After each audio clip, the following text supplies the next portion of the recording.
Before going to Ellenberger Park to do the court testimony section of this series, I would like to explain the mechanism of injury that killed Sylvia Likens. Obviously, these diagrams are very, very simplified, and I can't draw a straight line to save my life. But here we have the skull, the brain, and here is the point of an external force, which was applied by Coy Hubbard. Now, when a very strong external force is applied to the skull, the brain will travel to the opposite side of the skull and slam into the skull on the opposite side.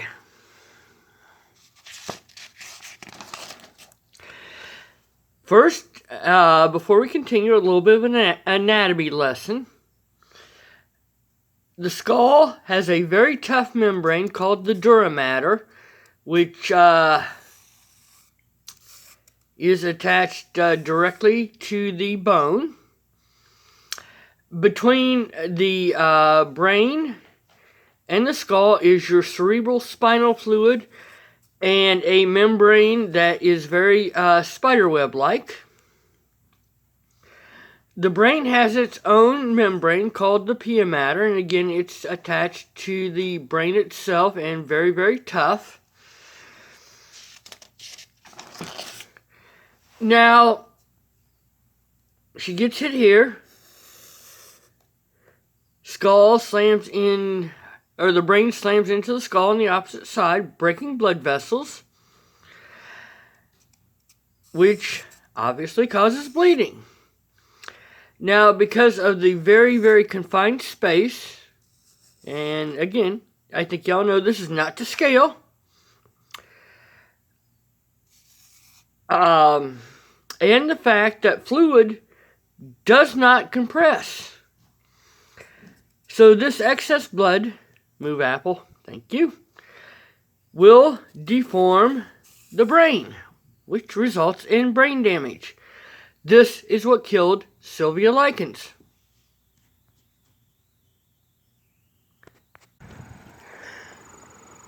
Good afternoon.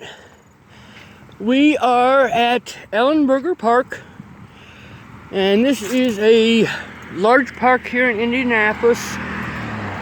Not Central Park big, but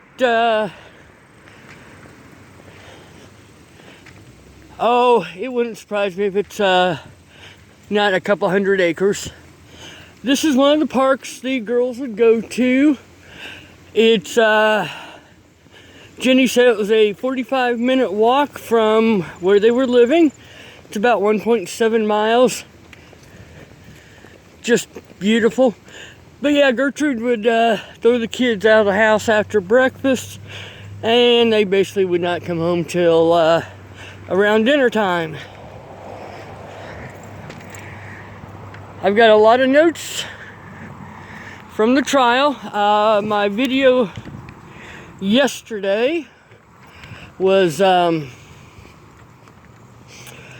Judy Duke's testimony. She was actually reading her police statement, which is why it's so detailed in a short amount of time as to what happened. Okay. We'll be discussing various testimony from the trial, and it's basically in order as it's posted on sylvialikens.com. Dr. Richard Hull, a neuropsychology specialist, testified on behalf of John and Coy Hubbard, and he said that they both fully appreciated their situation. Hold on a minute. I'm going to disagree with that assessment because a 13-year-old boy especially has no clue what it is to be facing execution. Heck, they barely know what life is, much less death. Although they had obviously gotten a very, very clear lesson in life and death.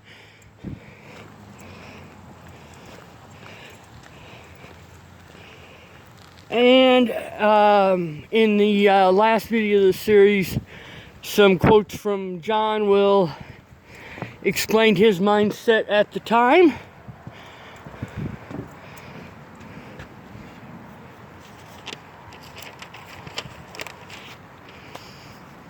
Lester Likens, the girl's father, testified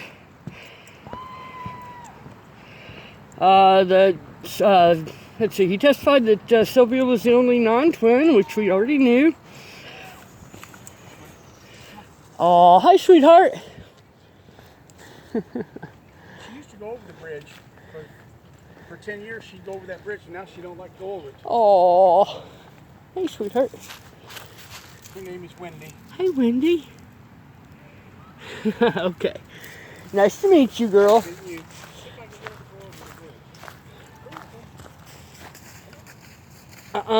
Nope, Dad. Okay, He's been tagging me along. We're going double track on our trail, so I thought she wants to walk. I tried to get her to go this way. hey, Wendy. Lester Likens, father of Sylvia, Jenny, and the 3 other kids. And he testified Sylvia was the only non-twin. But yeah, the 2 dysfunctional families met. And he testified that Gertrude made the offer to watch Sylvia and Jenny for $20 a week. Betty Likens?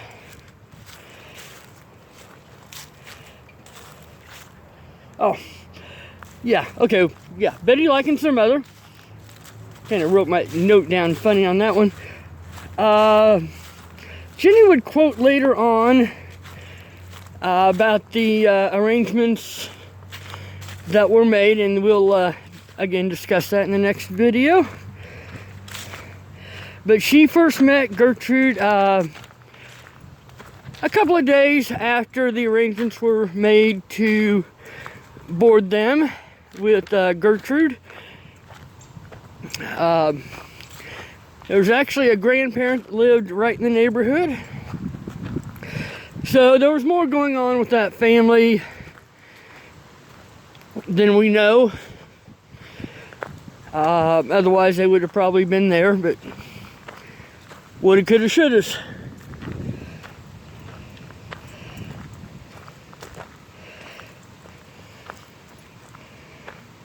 Now, the really sad part of her testimony was that they were in Florida when Sylvia died. They were able to fly back home for the funeral and immediately had to leave again to go work their stand.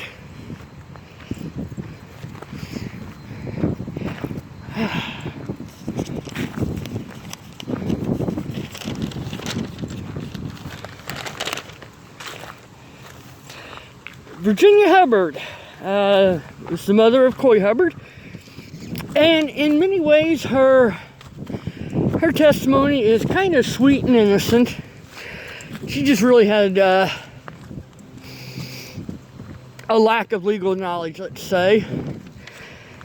But she found out her son was in trouble on October 27th at 2 p.m. when she got a call at work from the high school principal. Okay, looks like they're doing a photo shoot there. We'll go back this way.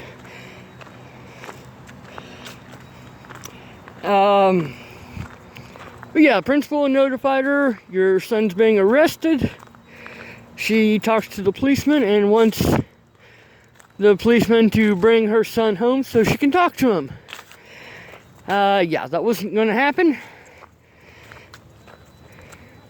But the officer had said that her son would be going down to the juvenile center at the courthouse. And then later he was transferred to the juvenile jail. they basically 24 hours later, they still didn't have a lawyer for him.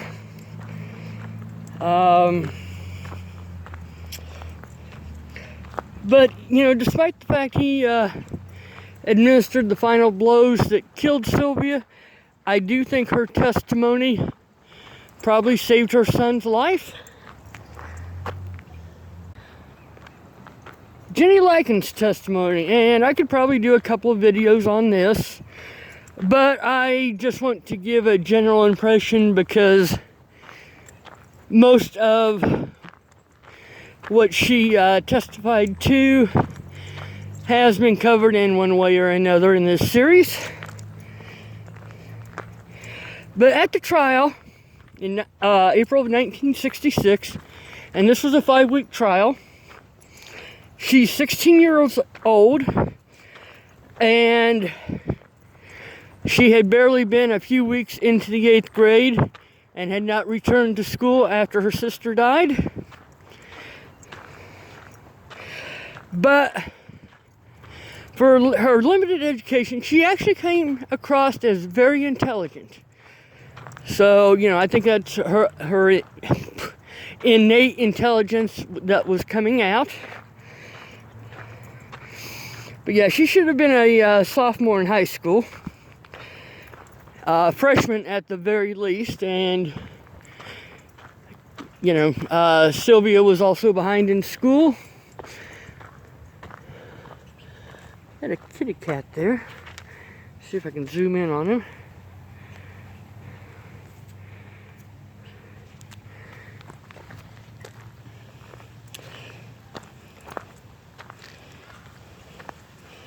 Okay, actually in my notes I said that in many ways she speaks as well as somebody who has a year of college under their belt. So yes, she was a very intelligent young lady. And of course, in her testimony, she related everything she saw as far as the abuse. And she did her sister well.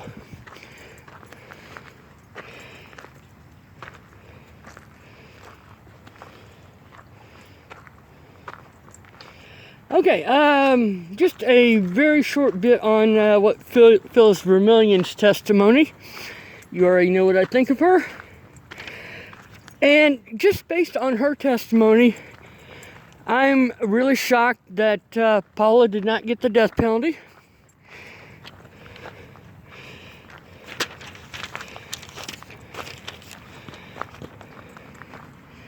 Okay, Shirley Baniszewski, she was age 10 during this entire story. She was born July 6th, 1955, was in the 4th grade. My general impression was that she seemed overwhelmed by the adult nature of the court proceedings. And, you know, children would be handled much differently today. She had a lawyer with her in the courtroom because she had been charged as a juvenile. I think her lawyer did a very good job of protecting her interests. She witnessed Coy Hubbard abuse Sylvia and her brother Johnny, including both of them tying Sylvia up. She testified that her mother gagged Sylvia during the carving incident. Ricky Hobbs tore off Sylvia's clothing. Gertrude started the carving and Ricky finished it. And she testified to Paula's abuse also.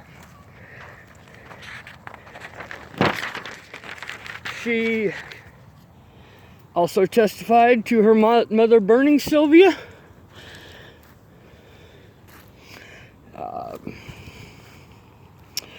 She testified that in the final hours, Sylvia was speaking gibberish, and that's because of the head injury. We've already discussed that. She did testify to her mother having an asthma attack just prior to Sylvia's death. And when I say that, in the day or so. And she is the one that testified that the carving was filled in with fountain pen ink.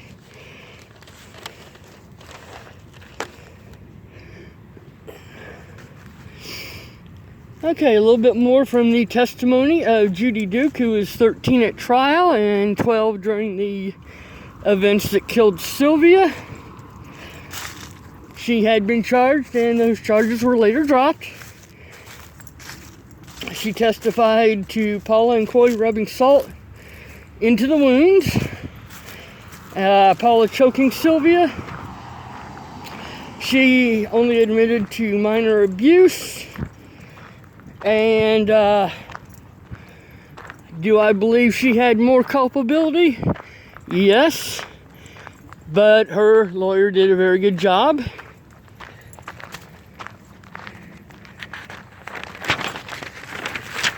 Now, here's one point I want to make. All these kids were fine, outstanding, church-going kids. Think maybe they missed a couple of Sunday school lessons? I do.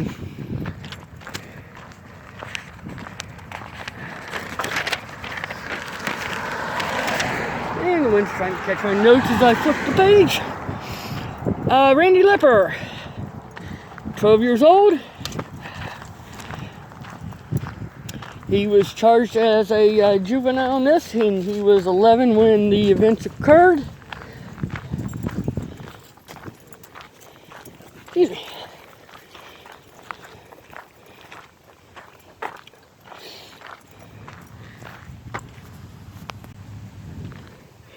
Okay, Randy testified against all the main defendants, which was all 5 of them. He witnessed Sylvia being hosed down, and multiple kids testified that it was Ricky Hobbs that brought the hose over. Randy also describes how Anna Cisco scratched Judy's back.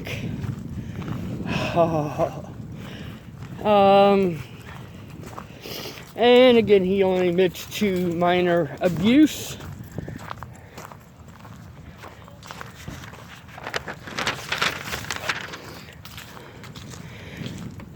Initial testimony from Gertrude Baniszewski. Now, this trial was basically kids versus Gertrude as to who was responsible. And the kids would all basically say, even though they minimized their roles, that Gertrude was the ringleader and encouraged the activity. In her initial testimony, we got her brief life history, how she witnessed her father dying at a young age, marrying at age 16, her poor history of physical and mental health, a history of multiple miscarriages. I've read various numbers, but she'd had a miscarriage after the baby was born, and I think she'd had 5 miscarriages when she was married to John Baniszewski Sr. So I'm sure she was suffering from postpartum depression in general.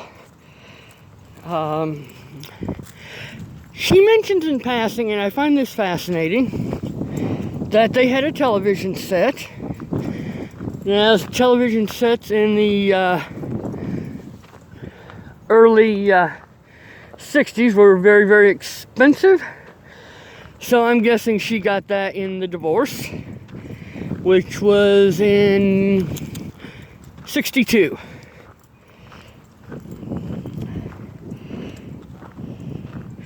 She testified that it was Lester Likens who wanted her to take care of the girls for, quote unquote, a couple of weeks.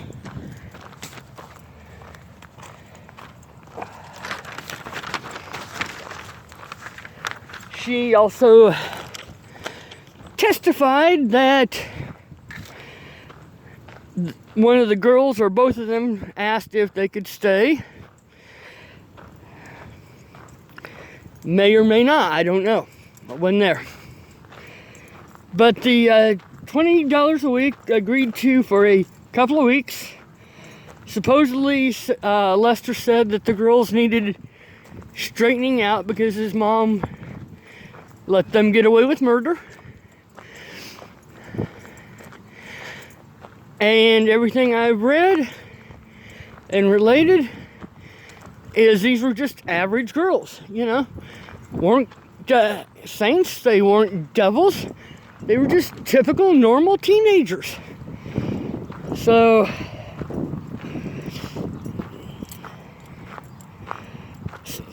Stephanie was actually not living at home. She was on vacation with her father for the first couple weeks the girls were there. And Johnny was living with his dad until school started that year. And that started the day after Labor Day. So he wasn't there for the first 2 months, first 2 months. But boy, did he become a full participant. Lots of